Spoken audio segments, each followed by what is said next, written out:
Hey, what's up guys? In this video I'm going to show you how to remove this B-pillar trim here on a 2018 Honda Accord. So the step pad here overlaps our B-pillar, so we're going to have to peel back the step pad in order to get the B-pillar out. And just get your fingers underneath the backside here and just pull out on it. And just pop a couple of these clips here loose, and you can just let it hang out right here.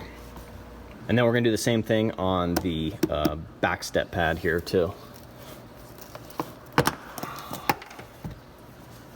And then you're gonna put your front seat all the way forward and also tilt it forward, and then get in the back here, and this way you got a bunch of room to work with.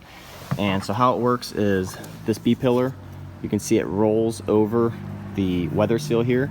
You just want to grab a hold of it and just roll it back, and then same with the other side. Just peel it back.